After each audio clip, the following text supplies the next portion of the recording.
Hi Life, another video, another share guys, another POV. So ngayon, magbibigay tayo ng point of view sa mga napapansin ko lately. But don't you worry guys, mga positibo naman ang mga nakikita ko. At talagang ako bilang isang fan ni Rachel, talagang gumaan ang pakiramdam ko at masaya lang sa puso na nakikita ko na itong mga tao na to ay parang meron silang tinatawag na change of heart or change of mind. Welcome sa mundo ng mga blue hearts.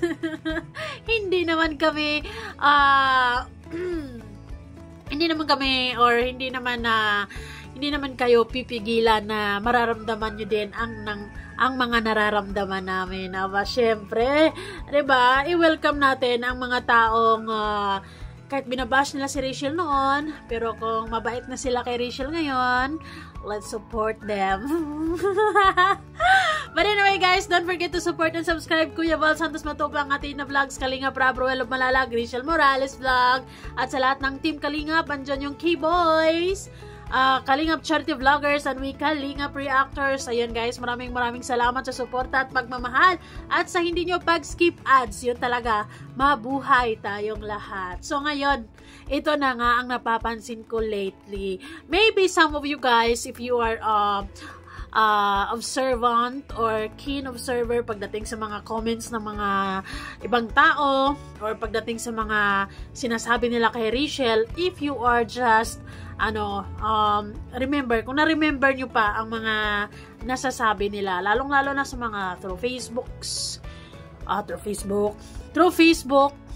or pati na rin sa YouTube or sa TikTok. Napapansin ko na talagang merong mga dating napapansin ko na napaka-harsh na kay Rachel, pero ngayon, bumo-blue hearts na ang mga person. Nako naman. Pero syempre, ay welcome kayo sa mundo ng mga blue hearts, kasi kami naman ay proud na proud kami kay Rachel, at masaya lang kaming sumusuporta kay Rachel, at hindi namin kayo haharangin at susuportahan pa namin kayo kung totoo ang pagmamahal nyo kay Rachel. Kasi naman, kaming mga reactors, ako mismo, kaya lagi-lagi nating ipinapaliwanag, or kaya lagi-lagi nating pinagmamalaki si Rachel na positibo siyang tao, matulungin, mapagkumbaba, inspirasyon ng mga fans niya. Si Rachel talaga ay dahil siguro open naman tayo sa mga taong nag-change of heart. Yung mga taong siguro it's time to love Rachel. May mga ganong effect ba? So, ngayon, masaya naman ako, lalong-lalo na sa TikTok. Marami talaga sa TikTok ng mga accounts na talaga namang ang harsh nila kay Rachel. Grabe kung actually, mayroon na nga ako mga SS, mga taong mga sinasabi nila kay Rachel na hindi maganda. Pero, ng isang araw lang, meron akong nakita na, pumupuri kay Rachel. Sana all. Thank you so much naman. Oo. Dahil nakakabilib naman talaga si Rachel. 'Di ba? There's no reason naman talaga para i-hate si Rachel, kasi si Rachel naman ay just being herself and just being happy, and masaya lang siya at ini-enjoy lang niya yung buhay, kung ano mang meron na ibinigay ni Lord sa kanya ngayon. At tayong mga fans talagang nakaka-relate dyan. Sa mga bitter naman, ay welcome naman kayo na maging katulad namin, na maging positibo lang, masaya lang, happy lang, at hindi pinapairal ang bitterness sa puso. Bagkos ay mas nakikita namin ang mga magagandang bagay na ginagawa ni Ruel or ni Rachel sa araw-araw, kaysa lagi nating hahanapin or lagi nating nakikita yung mali, 'di ba? So ngayon guys, ewan ko lang, siguro kasi nag-change of heart sila dahil nakikita nila si Rachel na talagang hindi sumusuko sa hamon ng buhay, na kahit na anong mga sinasabi lately, kung anong issues sa kaliwat kanan, na nanatiling matatag at nanatiling nakangiti pa din, at strong and firm, na talaga namang masaya. Pinakita niya na masaya sa ginagawa niya, kaya yung mga bashers ay watch and see. Just learn, Just watch and learn, ganon. Ay, nako, masaya lang talaga ako ngayon. Kaya guys, kung meron kayong mga nakilala na dating negatibo, pagdating kay Rachel, ang daming mga sinasabing hindi maganda, tapos ngayon ay okay naman sila, nakasuporta naman sila kay Rachel. Kaya I think, ayun, supportahan din natin sila. Diba? Welcome to the group, welcome to the club, sa mga puso na punong-puno ng positivity, diba? Ang ating motto is embrace positivity and avoid negativity. Well, to be honest din, dahil siguro wala nang comparison, kasi talagang grabe yung comparison na nangyari kay Rachel and Erica. And kasi si Erica ay tumigil na sa mundo ng vlogging, sa mundo ng social media. Hindi natin alam kung ano ang rason niya, pero respect na lang natin siya kung ano man ang rason niya, kung bakit ayaw na niya sa vlogging, ayaw na niya sa Sookmed. Diba, baka talagang ang social media kasi para to sa mga malalakas na nilalang, kasi talagang kaliwat kanan ang mga pagsubok kapag sikat ka sa social media. Kaya naman si Rachel, syempre iiyak yan pero babangon yan later.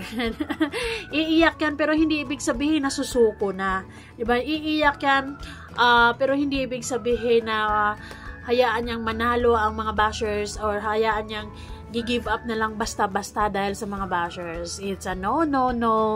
Diba? Tayong mga fans talaga, isa tayo sa mga pinaghuhugutan ng lakas ni Rachel. At believe na believe ako sa mga fans ni Rachel, dahil talaga naman grabe yung yung suporta nyo kay Rachel, advices nyo kay Rachel, yung lagi nyong present kayo sa mga live nila, sa bawat videos. Ayun, malaking bagay yon para kay Rachel, para manatiling positibo at ituloy ang mga magagandang nasimulan, diba? So, masaya talaga ako sa mga nangyayari kay Rachel ngayon. Yes, andun yung nakasweldo na siya. And andun yung hindi naman siya madamot.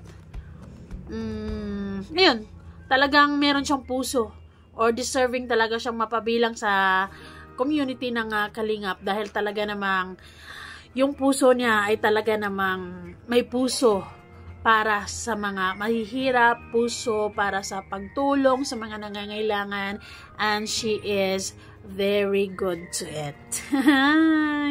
So, okay naman, masayang-masaya tayo dyan kapag merong mga taong mga bagong fans, di ba? May mga nag-change of hearts. Welcome to the group. Wala na bang problema, di ba? So, yan. Sige Rachel, ipagpatuloy mo lang kung ano man ang mga gusto mong gawin sa buhay. Kami naman ay susuporta lang sa'yo, at ayun, masaya lang kaming susuportahan ka, na masaya lang isipin na maging parte kami sa magiging sa success mo in the future, di ba? Eh kami naman ay tamang suporta lang ang maibigay namin, di ba? Nasasayo pa din ang desisyon kung ipagpapatuloy mo ba or itigil na. Pero syempre, hindi pwedeng tumigil dahil lang sa mga bashers. Syempre, kill them with kindness, or ipakita mo na hindi ka basta-basta susuko dahil sinabi nilang tigil na, dahil sinabi nila na pangit, ganito, ganyan. Nako, nakikita nyo na nagbunga na ang ating mga pagiging positibong tao. Marami ding mga tao na gustong magiging positive na. So, okay. Basher noon, Lodi na ngayon. Welcome sa aming mga positibong tao. Huy! Happy ako na, ayun, maraming mga nag-change of hearts. Happy ako sa mga new fans. Welcome to the club. Ayun, sana ay mas marami pa tayo, di ba?